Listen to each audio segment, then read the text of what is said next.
Астаналык окумуштуулар Казакстандын курулуш рыногуна өздөрүнүн инновациялык технологияларын киргизет. Бул үчүн алар Илим фонду уюштурган коммерциялаштыруу реактору долбооруна катышат. Анын максаты биргелешкен каржылоо үчүн инвестор тартып, андан кийин 350 миллион теңге көлөмүндө грант жеңип алуу жана анын долбоорлорунан пайда көрүү. Катышуучулардын арасында Евразия улуттук университетинин профессору Аскар Жусупбеков да бар. Жаш окумуштуулар тобу менен бирге алар өзгөчө геомаалыматтык база түздү. Ал Казакстан шаарларынын топурак мейкиндигинин изилдөөлөрүн бир системага киргизүүнү көздөйт. Белгилей кетсек, долбоор буга чейин ар кандай гранттарды утуп алып, Алматы менен Астана шаарларынын жер астындагы мейкиндигин бир нече жолу изилдөөгө жетишкен. Алдыдагы убакытта аталган бул эки мегаполисте изилдөөлөрдүн чөйрөсүн кеңейтип, өлкөнүн башка да аймактарында ишти жүргүзүүнү мерчемдеп жатат.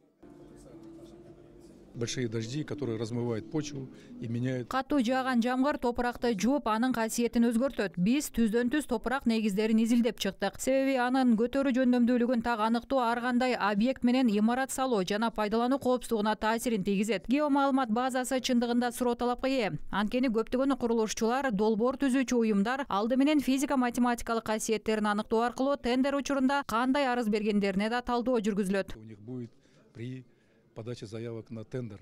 Жалпысынан окумуштуулар бул жолу 8 долбоорду тааныштырды. Анын ичинде мониторинг системалары менен куралдарын, ошондой эле үй жана жол куруу тармагындагы жаңы технологиялар бар. Основное направление реакторов, они как раз нацелены на... Реакторлардын негизги багыттары илим менен бизнестин интеграциясына багытталган. Коммерциялаштыруу биздин окумуштууларыбыздын илимий иштеп чыгууларын өндүрүшкө киргизүүгө, медицинага жана башка да тармактарга киргизүүгө мүмкүндүк берет. 2023 жылдан бери биздин фонд тармактык багыттагы ажиздиктер үчүн реакторлорго арнап келген. Бул жолу биз курулуш иштерине басым жасап жатабыз. Анткени бул экономикалык абалдын өнүгүшүнө динамикалык таасирин тийгизет. Строительство, потому что строительство — это та именно отрасль, которая динамично влияет на развитие экономической ситуации. Илим фондунун өкүлдөрүнүн айтымында, коммерциялаштыруу реактору өлкөдө былтыртан бери иштеп жатат. Анын катышуучуларынын жарымы өз долбоорлорун ишке ашыруу үчүн гранттарды алган.